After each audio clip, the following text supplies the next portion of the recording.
दोस्तों, स्वागत है आप सबका डार्क साइकोलॉजी ऑडियो बुक के पार्ट 2 में। अगर आपने पार्ट 1 नहीं देखा है तो मैं स्ट्रांगली रेकमेंड करता हूं कि पहले वो देखिए, क्योंकि इस पूरी कहानी इन माइंड ट्रिक्स और मैनिपुलेशन के टेक्निक्स को सही से समझने के लिए पहला भाग देखना बहुत जरूरी है। डिस्क्रिप्शन में पार्ट 1 का लिंक दिया गया है, पहले उसे जरूर देखिए, तभी आप इस पार्ट 2 के गहरे राज और दमदार साइकोलॉजी टेक्निक्स को सही से फील कर पाएंगे। अब बात करते हैं पार्ट 2 की, यानी चैप्टर 6 से लेकर चैप्टर 12 तक। यहां आपको सिर्फ मैनिपुलेशन नहीं, बल्कि उसके पीछे की असली सोच, चार्म, सेडक्शन, कंट्रोल के परमानेंट पैटर्न्स और आखिर में उस साइकोलॉजी का सबसे डार्क ट्रूथ पता चलेगा जो लोगों को इमोशनली, मेंटली और कभी कभी फिजिकली भी स्लेव बना देता है, वो भी बिना उन्हें एहसास कराए। तो तैयार हो जाइए, अपने हेडफोन्स लगा लीजिए और अपने दिमाग को शार्प कर लीजिए, क्योंकि अब जो आप सुनने वाले हैं वो आपको सिर्फ नॉलेज नहीं देगा, बल्कि आपको मेंटली मजबूत भी बनाएगा। चलिए शुरू करते हैं dark psychology part 2, chapter 6, social influence, भीड़ के जरिए दिमाग पर कंट्रोल। सोचिए आप एक रेस्टोरेंट में गए जहां 2 रेस्टोरेंट अगल बगल हैं। एक रेस्टोरेंट खाली है और दूसरा पूरा भरा हुआ। आप किसे चुनेंगे? 90% लोग वहीं जाएंगे जहां भीड़ है, भले ही उन्हें यह न पता हो कि खाना अच्छा है या नहीं। यही है सोशल इन्फ्लुएंस, जब हमारे सोचने, मानने और करने के तरीके पर दूसरों की उपस्थिति या राय का गहरा असर होता है। इस अध्याय में बताया गया है कि कैसे समाज, लोग और समूह हमारे फैसलों को इस तरह मोड़ते हैं कि हम महसूस भी नहीं कर पाते। सबसे पहले बात होती है कन्फॉर्मिटी, भीड़ में घुलना मिलना की। ये इंसानी नेचर है, हम समाज से अलग नहीं दिखना चाहते। जब ज्यादातर लोग कुछ कह रहे हों तो हम भी वैसा ही बोलते हैं, भले ही हमें अंदर से लगता हो कि वो गलत है। इस चैप्टर में ऐश एक्सपेरिमेंट का जिक्र है, जहां लोगों ने साफ गलत जवाब सिर्फ इसलिए दिए क्योंकि बाकी सब लोग वो कह रहे थे। फिर बात होती है ओबीडियंस, आज्ञा मानना की। ये उस समय होता है जब हम किसी अथॉरिटी को देखकर अपने सोचने का तरीका छोड़ देते हैं, जैसे शिक्षक, बॉस, पुलिस, धर्मगुरु, जो भी हमें ऊंचा लगता है हम उस पर सवाल नहीं उठाते। मिलग्रम एक्सपेरिमेंट इसका बेहतरीन उदाहरण है, जिसमें लोगों ने बिना सोचे दूसरों को दर्द दिया, सिर्फ इसलिए क्योंकि उन्हें कहा गया था। पीयर प्रेशर, साथियों का दबाव, भी एक बहुत ही आम टूल है जिससे लोग किसी को कंट्रोल करते हैं। खासकर युवा इस दबाव का शिकार होते हैं। सब कर रहे हैं, तुम भी करो। यह एक इमोशनल ट्रिक है जो इंसान को अपने नैतिक निर्णय छोड़ने पर मजबूर कर सकती है। एक और तकनीक है ग्रुप थिंक, जब कोई टीम या ग्रुप बिना सोचे समझे किसी फैसले को सिर्फ इसलिए मान लेता है क्योंकि सब एक राय में दिखते हैं। यहां कोई आलोचना या तर्क नहीं होता, बस जो सब कह रहे हैं वही सही है। इस चैप्टर में यह भी बताया गया है कि सोशल मीडिया के जमाने में सोशल इन्फ्लुएंस बहुत तेजी से फैलता है। जब आप इंस्टाग्राम पर देखते हैं कि सब एक प्रोडक्ट यूज कर रहे हैं तो आपको भी लगता है कि वो सही है। Influencers, fake reviews, trend culture, ये सब दिमाग पर गहरा असर डालते हैं। सोशल इन्फ्लुएंस की ये ताकत सिर्फ मार्केटिंग या सेल्स में नहीं, बल्कि रिलेशनशिप्स, पॉलिटिक्स, जॉब और यहां तक कि वोटिंग तक में इस्तेमाल होती है। कई लोग झूठी कहानियां फैलाकर ग्रुप्स को इमोशनली ट्रिगर करके लोगों को सोचने से रोक देते हैं और उनके फैसलों को मैनिपुलेट करते हैं। यह चैप्टर यह भी बताता है कि इससे कैसे बचा जाए। सबसे पहला कदम है सेल्फ अवेयरनेस। जब आप जान जाते हैं कि कोई आपको भीड़ के जरिए प्रभावित कर रहा है तो आप थोड़ा सोचते हैं और रुकते हैं। दूसरा है क्वेश्चन एवरीथिंग, यानी हर चीज पर थोड़ा शक करना सीखें। तीसरा तरीका है इंडिपेंडेंट थिंकिंग, यानी सोचिए कि अगर सब न कर रहे होते तो आप क्या करते। अंत में ये अध्याय सिखाता है कि सोशल इन्फ्लुएंस का इस्तेमाल पॉजिटिव चीजों के लिए भी किया जा सकता है, जैसे कि एक अच्छा ट्रेंड शुरू करना, समाज में बदलाव लाना या दूसरों को प्रेरित करना। फर्क सिर्फ नियत में है। अगर आप इस शक्ति को पहचान कर सही दिशा में इस्तेमाल करते हैं तो आप न सिर्फ खुद को बचा सकते हैं, बल्कि दूसरों को भी बेवकूफ बनने से रोक सकते हैं। चैप्टर 7, मैनिपुलेटिंग बिलीफ्स, जब सोच पर कब्जा हो जाए। मानव जीवन में विश्वास, बिलीफ्स बहुत ताकतवर होते हैं। ये हमारी पहचान, फैसले और काम करने के तरीके को तय करते हैं। इस चैप्टर में बताया गया है कि कैसे कुछ लोग हमारी सोच और विश्वासों को चुपचाप बदलने की कला में माहिर होते हैं। ये खेल धीरे धीरे और रणनीति से खेला जाता है। एक बीज बोना, प्लांटिंग आइडियाज। सबसे पहली ट्रिक है लोगों के मन में विचारों के बीज बोना, वो भी इस तरह कि उन्हें लगे ये सोच उनकी खुद की है। उदाहरण के लिए, अगर आप बार बार कहें कि आजकल सब लोग XYZ ब्रांड यूज कर रहे हैं, तो सुनने वाला धीरे धीरे मानने लगता है कि वो ब्रांड वाकई अच्छा होगा। इसे ही कहते हैं repetition based belief manipulation. 2. Conformation बायस का फायदा उठाना। लोग वही बातें ज्यादा मानते हैं जो उनके पहले से बने विचारों को सपोर्ट करती हैं। जो चीजें उनके विचारों के खिलाफ जाएं, उन्हें वे या तो नजरअंदाज करते हैं या नकार देते हैं। चालाक लोग इस बात का फायदा उठाकर लोगों को उन्हीं जानकारी से घेर देते हैं जो उनके पुराने विचारों को और मजबूत करती है। 3. फेक अथॉरिटी दिखाना।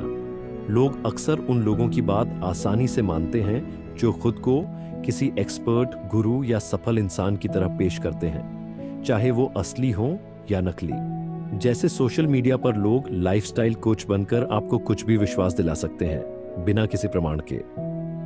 4. Framing technique. किसी भी बात को कैसे कहा जाए, ये बहुत मायने रखता है। उदाहरण के लिए, यह स्कीम 90% सफल होती है और 10% लोग इसमें फेल होते हैं। दोनों बात एक ही है, लेकिन सुनने में बहुत अलग लगती है। इसी को फ्रेमिंग कहते हैं। 5. फियर और रिवॉर्ड से विश्वास बनाना। लोगों को डर या इनाम दिखाकर भी विश्वास बदले जा सकते हैं। जैसे अगर कोई कहे, अगर तुम मेरी बात नहीं मानोगे तो नुकसान हो जाएगा, या अगर तुम मेरी बात मानोगे तो फायदा होगा, तो लोग जल्दी भरोसा करने लगते हैं। 6. Cult thinking. यह सबसे खतरनाक तरीका होता है जब कोई इंसान एक ग्रुप, लीडर या विचारधारा में इतना खो जाता है कि उसकी अपनी सोच खत्म हो जाती है। यह तरीका अधिकतर धार्मिक, राजनैतिक या आत्म सुधार वाले समूहों में इस्तेमाल होता है। 7वां, भावुक कहानी सुनाना। लोग डेटा से नहीं, कहानियों से ज्यादा प्रभावित होते हैं। अगर कोई इंसान भावुक कहानी सुनाकर अपनी बात कहे तो सामने वाला जल्दी भरोसा करता है।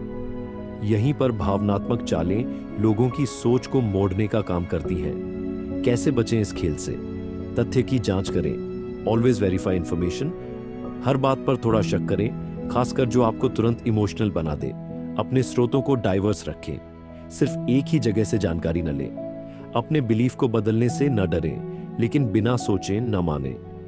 ये चैप्टर बताता है कि अगर विश्वास की ताकत को समझ लिया जाए तो आप खुद भी किसी की सोच को सकारात्मक रूप से दिशा दे सकते हैं या फिर किसी और के शिकार बनने से बच सकते हैं। Chapter 8, manipulating decisions. जब आपके फैसले आपके नहीं होते। यह अध्याय इस बात को उजागर करता है कि कैसे चालाक लोग बिना किसी जबरदस्ती के दूसरों के फैसले अपने हिसाब से बदलवा लेते हैं। ये काम इतनी चालाकी और सूझबूझ से किया जाता है कि सामने वाला इंसान सोचता है कि उसका फैसला खुद का है, जबकि असल में उसकी डोर कहीं और से खिंच रही होती है। नीचे आसान और लोकल हिंदी में इस अध्याय का 5000 शब्दों जैसा विस्तृत सारांश दिया गया है। वास्ट, विकल्प का खेल, द इल्यूजन ऑफ चॉइस। मान लीजिए कोई आपसे कहे, तुम्हारे पास 2 ऑप्शन हैं, या तो अभी काम कर लो या फिर बाद में, लेकिन ओवर टाइम देना पड़ेगा। अब आप सोचेंगे कि आपको आजादी दी गई है, पर असल में दोनों फैसले उसी के फायदेमंद हैं जिसने आपको विकल्प दिए हैं। यही ट्रिक लोग करते हैं, आपको सीमित विकल्प देकर ऐसा महसूस कराना कि आप खुद चुन रहे हैं। 2. एंकरिंग इफेक्ट, पहली चीज का असर। जब हम कोई निर्णय लेते हैं तो पहली सूचना या कीमत जो हमें मिलती है वह हमारे दिमाग में एंकर बन जाती है। जैसे कोई चीज पहले 5000 की थी, अब 2999 में मिल रही है, तो आपको लगेगा कि यह सस्ता है, चाहे वो चीज 2999 की भी ना हो। यह एक दिमागी चाल है जो बाजार, रिश्तों और बहसों में भी लागू होती है। जब आपसे कोई कहे, अभी डिसाइड करो वरना मौका चला जाएगा, तो यह डर और जल्दीबाजी में आपको वो फैसला करवाता है जो दूसरा चाहता है। स्मार्ट मैनिपुलेटर्स ये ट्रिक इस्तेमाल करते हैं ताकि आप सोचने का समय न लें। 4. कमिटमेंट और कंसिस्टेंसी प्रिंसिपल। अगर आप किसी छोटे वादे में हाँ कह चुके हैं तो लोग धीरे धीरे आपसे बड़ा वादा भी मनवा लेते हैं। जैसे, क्या आप एक सर्वे भरेंगे? फिर पूछा जाता है, क्या आप हमारी टीम को सपोर्ट करेंगे? और फिर, क्या आप डोनेट करेंगे? ये मनोवैज्ञानिक ट्रिक धीरे धीरे आपका फैसला बदलवाती है। 5 स्कैर्सिटी, कमी का भ्रम। सिर्फ 2 पीस बचे हैं। ये ऑफर बस आज के लिए है। जब कोई चीज लिमिटेड लगती है तो हमें लगता है कि वो ज्यादा कीमती है। मैनिपुलेटर्स इसी का फायदा उठाते हैं ताकि आप बिना ज्यादा सोचें तुरंत निर्णय लें। 6 फ्रेमिंग और लैंग्वेज मैनिपुलेशन। एक ही चीज को 2 तरह से कहने से असर बदल जाता है। जैसे 10% लोग फेल होते हैं बनाम 90% लोग पास होते हैं। इसलिए जब कोई फैसला करवाना हो तो शब्दों की चालाकी से फ्रेमिंग बदली जाती है। 7 अथॉरिटी बायस। अगर कोई डॉक्टर कोट पहनकर आपसे कहे कि यह दवा बेस्ट है तो आप मान लेते हैं, चाहे वो डॉक्टर असली हो या एक्टर। इस ट्रिक से लोग दूसरों की सोच को सीधे प्रभावित करते हैं क्योंकि इंसान अथॉरिटी को बिना सवाल किए मानता है। 8 रेसिप्रोसिटी, लेन देन का दबाव। अगर कोई आपको छोटा गिफ्ट दे या मदद करे तो आपको लगता है कि आपको बदले में कुछ करना चाहिए। यही कारण है कि दुकानों में फ्री सैंपल दिए जाते हैं या ऑनलाइन फ्री गाइड ताकि आप बदले में कुछ खरीदें। 9 इमोशनल ट्रिगर्स। जब कोई इंसान आपको गुस्से, डर, शर्म या गिल्ट में डालता है तब आपके फैसले ज्यादा भावनात्मक होते हैं और उस वक्त लोग अपनी सोच छोड़ देते हैं। मैनिपुलेटर्स इन भावनाओं को जगाकर अपने अनुसार निर्णय करवा लेते हैं। 10 प्राइमिंग टेक्निक। यह तब होता है जब कोई इंसान पहले ही कुछ शब्द या इमेज आपके दिमाग में डाल देता है ताकि अगली बार आप उन्हीं संकेतों से प्रभावित हों। जैसे कोई बार बार आपको महत्वाकांक्षी कहे तो अगली बार जब आप कोई बड़ा फैसला लें आप खुद को उसी रूप में देखें। कैसे बचें इन ट्रिक्स से? हर फैसले पर थोड़ा समय लें। अभी डिसाइड करो वाली बातों से दूर रहें। जब कोई 2 ही विकल्प दे तो तीसरा विकल्प खुद सोचें। भाषा और फ्रेमिंग पर ध्यान दें। शब्दों में चाल होती है। अपने इमोशंस पर काबू रखें, खासकर जब कोई गिल्ट या फियर का इस्तेमाल करे। भरोसे से पहले रिसर्च करें। हर अथॉरिटी असली नहीं होती। नतीजा ये चैप्टर बताता है कि आपकी आजादी सिर्फ तभी तक सुरक्षित है जब तक आप अपने फैसले खुद सोच समझकर कर रहे हैं।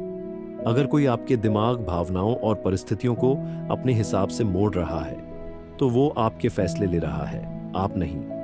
इसलिए जरूरी है कि हम जागरूक रहें, सोचें और हर कदम को 1 सेकंड ठहर कर देखें, क्या ये फैसला सच में मेरा है? Chapter 9 emotional exploitation. जब जज्बात बन जाए हथियार। इंसान का सबसे गहरा और निजी हिस्सा होता है उसके जज्बात। प्यार, डर, गुस्सा, शर्म या गिल्ट जैसे इमोशंस हमारी सोच और फैसलों को बहुत ज्यादा प्रभावित करते हैं। और जब कोई इंसान इन इमोशंस का इस्तेमाल हमें कंट्रोल करने के लिए करता है तो इसे कहते हैं इमोशनल एक्सप्लॉयटेशन, यानी जज्बातों का फायदा उठाना। यह अध्याय आपको दिखाता है कि कैसे कुछ लोग हमारी भावनाओं को हथियार बना लेते हैं, हमें शर्मिंदा करके, प्यार जता के, डर दिखा के या उम्मीद देकर। कई बार रिश्तों में लोग जानबूझकर गिल्ट ट्रिगर करते हैं, जैसे तुम्हें फर्क नहीं पड़ता या मैंने तुम्हारे लिए सब कुछ किया। ऐसे जुमलों का मकसद होता है आपके ऊपर दबाव डालना ताकि आप उनकी बात मान लें, चाहे वो आपके लिए सही हो या नहीं। इस तरह की बातें रिश्तों में बहुत चलती हैं, दोस्ती में, प्यार में या फैमिली में भी। और धीरे धीरे इंसान ये समझ भी नहीं पाता कि उसकी आजादी छीनी जा रही है। प्यार दिखाकर कंट्रोल करना भी एक चाल होती है। जब कोई कहे अगर तुम मुझसे प्यार करते हो तो तुम ऐसा करोगे, तो यह इमोशनल ब्लैकमेल होता है। सच्चा प्यार शर्तों पर नहीं चलता, पर जो लोग जज्बातों को कंट्रोल का जरिया बनाते हैं वो इसे एक सौदे की तरह इस्तेमाल करते हैं। कुछ लोग डर फैलाकर भी दूसरों को कंट्रोल करते हैं। अगर तुमने ऐसा नहीं किया तो ये हो जाएगा। ये डर हमारे दिमाग में बैठ जाता है और हम खुद को सुरक्षित रखने के लिए वो फैसला लेते हैं जो दूसरा चाहता है। इसी तरह लोग उम्मीद और हमदर्दी का इस्तेमाल करके भी हमें मैनिपुलेट करते हैं। जैसे कोई कहे तुम ही हो जो मेरी मदद कर सकते हो, तो आप खुद को जिम्मेदार समझने लगते हैं और उस गिल्ट की वजह से आप वो कर जाते हैं जो आप नहीं करना चाहते। धीरे धीरे इंसान को आदत हो जाती है हर बार दूसरे की खुशी के लिए अपने इमोशंस को चलने की। यही इमोशनल एक्सप्लॉयटेशन का सबसे खतरनाक पहलू है। ये आपको खुद से अलग कर देता है। आप ये सोचने लगते हैं कि अगर आप किसी के लिए बुरा नहीं करेंगे तो आप बुरे इंसान हैं। पर सच्चाई ये है कोई भी इंसान आपको गिल्ट, शेम या लव दिखाकर मैनिपुलेट नहीं कर सकता जब तक आप खुद इजाजत न दें। इस अध्याय में एक जरूरी बात यह भी है, इमोशनल एक्सप्लॉयटेशन हमेशा सामने दिखता नहीं है। कई बार ये इतना सटल, सूक्ष्म होता है कि आप खुद को उसकी गिरफ्त में नहीं समझते। इसलिए अवेयरनेस जरूरी है, अपने इमोशंस को समझना और जब कोई उन्हें इस्तेमाल करे तो पहचान पाना। अगर आपके साथ कोई ऐसा बर्ताव कर रहा है जिससे आप हमेशा गलत, छोटा या कमजोर महसूस करते हैं, तो हो सकता है वो आपके इमोशंस का इस्तेमाल कर रहा हो। ये पहचानना और इससे बाहर आना बहुत जरूरी है। इस अध्याय का संदेश यही है, अपने जज्बातों को पहचानो, उन्हें प्यार से अपनाओ, लेकिन किसी को उन्हें आपके खिलाफ हथियार मत बनाने दो। चैप्टर 10, गैसलाइटिंग, जब सच को झूठ बनाया जाता है। यह अध्याय उस सबसे खतरनाक मानसिक हथियार पर रोशनी डालता है जिसे कहा जाता है गैसलाइटिंग। यह एक ऐसी मनोवैज्ञानिक ट्रिक है जिसमें सामने वाला इंसान आपके ही सच को झूठा साबित करने लगता है। वह आपको धीरे धीरे खुद पर शक करने पर मजबूर करता है। आप सोचते हैं कि शायद मेरी ही गलती है, शायद मुझे सही याद नहीं, या शायद मैं ही पागल हूं, और यहीं से वो इंसान आपको कंट्रोल करना शुरू कर देता है। शुरुआत हमेशा मासूम सी लगती है। मालूम नहीं पड़ता कि ये चाल कब शुरू हुई। सामने वाला पहले छोटी छोटी बातों को नकारता है, जैसे मैंने ऐसा कब कहा, तुम्हें गलत फहमी हुई है, तुम तो बहुत ओवर रिएक्ट कर रहे हो। धीरे धीरे यह आपकी सोच पर असर डालने लगता है। आप खुद की याददाश्त पर शक करने लगते हैं। गैसलाइटिंग एक मैनिपुलेशन है जो आपको कमजोर और निर्भर बना देती है। जो लोग यह करते हैं उनका मकसद होता है आपको इतना कंफ्यूज्ड और गिल्टी बना देना कि आप हर बात में उन्हीं पर भरोसा करें। वे खुद को सही और आपको गलत साबित करने की चालाकी से मास्टर होते हैं। उदाहरण से समझें, कल्पना करें, एक पति हर रात देर से घर आता है। पत्नी पूछती है, तुम फिर लेट क्यों आए? पति जवाब देता है, तुम हमेशा शक क्यों करती हो? तुम्हें तो कोई भरोसा ही नहीं है मुझ पर। अब पत्नी असली सवाल भूल जाती है और खुद से सवाल करने लगती है, शायद मैं ही बहुत ज्यादा सोचती हूं। यही है गैसलाइटिंग।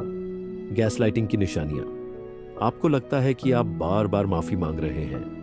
आप खुद से ही पूछते हैं कि मैं पागल तो नहीं। आप अपनी भावनाओं को कमतर मानते हैं। आप ज्यादा अकेलापन और डर महसूस करते हैं। सामने वाला हमेशा खुद को सही और आपको गलत साबित करता है। गैसलाइटिंग सिर्फ रिश्तों तक सीमित नहीं है। यह ऑफिस में, दोस्ती में, फैमिली में और यहां तक कि समाज में भी हो सकता है। कभी कभी बॉस आपको बार बार ये जताता है कि आपकी गलती थी, जबकि सच्चाई कुछ और होती है। या फैमिली में कोई सदस्य हर बार आपको ही दोषी बनाता है ताकि आप सवाल करना छोड़ दें। इससे बचने के तरीके, अपनी गट फीलिंग पर भरोसा रखें। अगर आपको लग रहा है कुछ गड़बड़ है, तो शायद है अपनी बातों और घटनाओं को कहीं लिखना शुरू करें ताकि आप खुद से साबित कर सकें कि आप सही थे। किसी भरोसेमंद दोस्त या थेरेपिस्ट से बात करें, बाउंड्रीज बनाएं और अगर जरूरत हो तो उस इंसान से दूरी बना लें। कंक्लूजन, गैसलाइटिंग एक खतरनाक मानसिक जाल है जो इंसान की पहचान और आत्मविश्वास को तोड़ सकता है। लेकिन जैसे ही आप इस पैटर्न को पहचानते हैं, आप उससे बाहर निकल सकते हैं। सच्चा प्यार या दोस्ती कभी आपको खुद पर शक नहीं करवाएगी। इसलिए जब भी कोई आपको बार बार गलत, पागल या ओवर सेंसिटिव कहे, रुकें, सोचें और खुद को याद दिलाएं कि आपका सच, आपका एहसास सही है। चैप्टर 11, सेडक्शन एंड चार्म, जब आकर्षण बांध जाए जाल। इस अध्याय में बताया गया है कि कैसे कुछ लोग अपनी बात मनवाने के लिए अपने आकर्षण और मोहक व्यवहार का इस्तेमाल करते हैं। यह आकर्षण हमेशा शारीरिक नहीं होता, बल्कि मानसिक और भावनात्मक रूप से भी होता है। ऐसे लोग अपने शब्दों, हाव भाव और मीठी बातों से सामने वाले के दिल और दिमाग में जगह बना लेते हैं ताकि वो सामने वाला बिना शक किए उनकी बात मानता जाए। जब कोई इंसान अपनी चतुराई, हंसी मजाक या भावुक अंदाज से आपको कंफर्ट जोन में लाता है, तो आपके अंदर भरोसे की एक परत बनती है। आपको लगता है कि वो इंसान आपका भला चाहता है। लेकिन जब यह आकर्षण एक मकसद के लिए इस्तेमाल होता है, जैसे आपकी सहमति लेना, राज जानना या फायदा उठाना, तो वही चार्म एक जाल बन जाता है। ऐसे लोग पहले आपकी तारीफ करते हैं, आपकी पसंद पूछते हैं और आपकी कहानियों में गहराई से दिलचस्पी दिखाते हैं। इससे आप इमोशनली कनेक्ट हो जाते हैं। फिर वो धीरे से अपनी बातें मनवाना शुरू करते हैं। बिना आपको यह एहसास दिलाए कि आप मैनिपुलेटेड हो रहे हैं। उन्हें देखकर लगता है कि वे बहुत जेन्युइन हैं, लेकिन असल में वे आपके रिएक्शन को केयरफुली स्टडी कर रहे होते हैं ताकि जान सकें कि कौन सा तरीका आप पर काम करता है।